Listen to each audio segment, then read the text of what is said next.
যে যত আমরা আধুনিক হচ্ছি, এটা কি আধুনিক জীবনযাপনেরই রোগ? না, দেখুন অস্টিওআর্থ্রাইটিস একটা বয়স রিলেটেড সমস্যা। আর অস্টিওআর্থ্রাইটিস বললে অনেক লোক নাও সমস্ত হয়, কিন্তু হাঁটু ব্যথা সবাই জানে।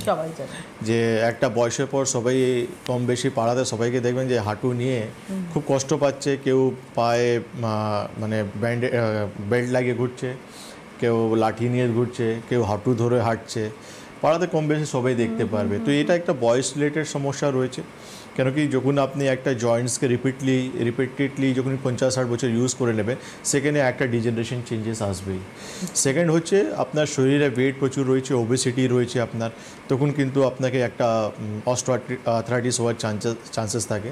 যেটা আমরা দেখি যখন আমরা বলি, যখন পেশেন্ট আমরা 40-45 ইয়ার্স আমরা যখন পেশেন্ট দেখতে পাচ্ছি, সেখানে তার একটা ওবেসিটি একটা কারণ হতে পারে। তারপর হচ্ছে ইনজুরি, কোন ধরনের ইনজুরি, মানে কোনো আঘাত লেগে গেছে, সেখান থেকে তার অস্টিওআর্থ্রাইটিস হয়ে যেতে পারে। বা আরেকটা কারণ হচ্ছে যে একটা রোগ হয়েছে, সেখান থেকে আরেকটা রোগ অস্টিওআর্থ্রাইটিস আপনার হয়ে যেতে পারে। মানে অনেকগুলো কারণ কিন্তু তার মধ্যে রয়েছে। মানে এই এতগুলো ইপস অ্যান্ড বাটস নিয়েই হচ্ছে আমাদের রোগটার কথা আমরা ভাবছি। তো আপনারা অবশ্যই ফোন করতে থাকুন, যারা অনুষ্ঠান দেখছেন, যে কোনো রোগ নিয়ে আপনারা ফোন করতে পারেন। আমরা এখানে আজকে স্টুডিওতে আলোচনা করছি অস্টিওআর্থ্রাইটিস নিয়ে। তো আপনি যেটা বললেন, এটা বয়সজনিত সমস্যা, শুধুই কি এখন সেই জায়গায় দাঁড়িয়ে রয়েছে, নাকি এখন ইয়াং এজেও এই সমস্যাটা হচ্ছে? কারণ যেহেতু আপনি ওবেসিটির কথাটা বললেন, কম বয়সে এই সমস্যাটা হচ্ছে। আমরা যখন বলছি তো আমরা বেসিক্যালি 35-40 ইয়ার্সেও আমরা এই পেশেন্টগুলো পাচ্ছি।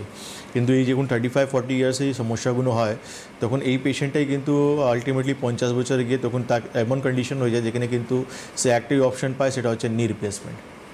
মানে আপনি যখন রোগটা দীর্ঘদিন রেখে দিয়েছেন, তখন এমন কন্ডিশন হয়ে যায় যে আপনার পুরো টোটালি কার্টিলেজটা পুরোপুরি ড্যামেজ হয়ে গেছে। সেখানে কিন্তু আর মানে আপনার হাঁটাচলা টোটালি বন্ধ হয়ে গেছে, উঠা বসেই আপনার বন্ধ হয়ে গেছে, মাটিতে আপনি বাবু হয়ে বসতে পারছেন না। সেখানে আলটিমেটলি একটাই অপশন আপনি পাচ্ছেন, সেটা হচ্ছে নি রিপ্লেসমেন্ট। আমি একটা অন্য প্রশ্ন করে তারপরে আবার প্রসঙ্গে আসছি। সেটা হচ্ছে যে এই যে নি রিপ্লেসমেন্টের কথা বলা হচ্ছে, ধরুন সাপোজ আমার ওবেসিটি রয়েছে, আমি ওবেস, আমার হাঁটুতে আমার সমস্যা হয়েছে, আমার নি রিপ্লেসমেন্ট করা হয়ে গেল, আমার তো ওবেসিটিটা রয়েই গেল, তাহলে আলটিমেটলি ফিউচারে কী হবে? এটা হচ্ছে লজিক্যাল কোয়েশ্চেন।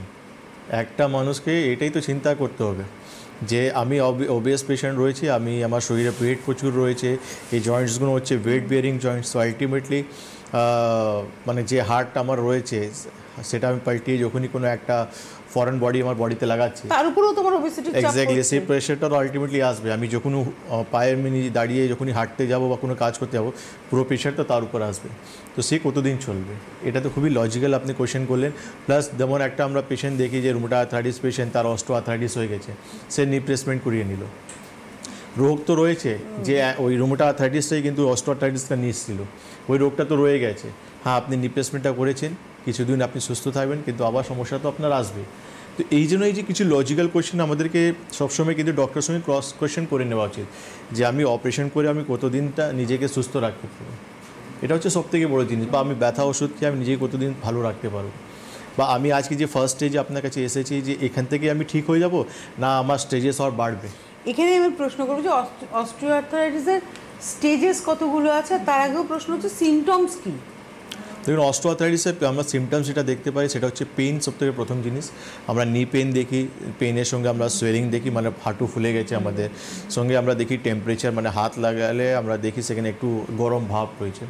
স্টিফনেস দেখি আমরা, যে চট করে আমরা বিছন থেকে নেমে আমরা হাঁটতে পারবো না। তারপর হচ্ছে আমাদের যে হাঁটার রেঞ্জটা আছে, সেটা অনেকটাই কমে যাবে আমাদের।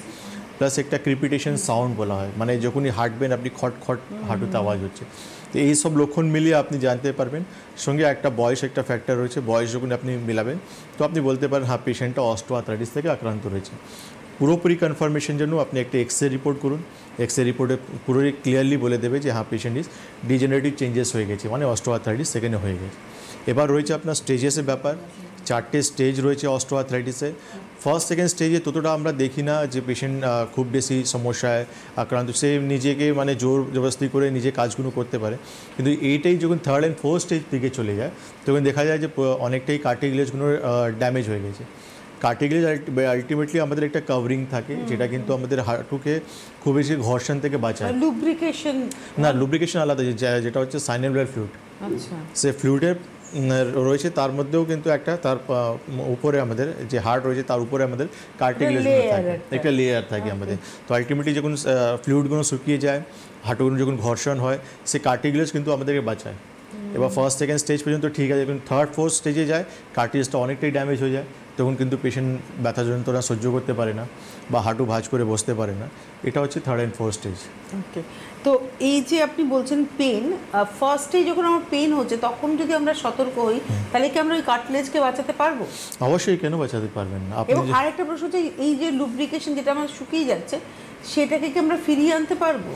দেখুন, আয়ুর্বেদে তো এটাই বলছে যে আমাদের বাত যে রোগটা রয়েছে, বাতের মানে কাজই হচ্ছে আমাদের শরীরে ড্রাইনেস তৈরি করা, গোটা শরীরে। টেলিফোন নিয়ে ফোনটা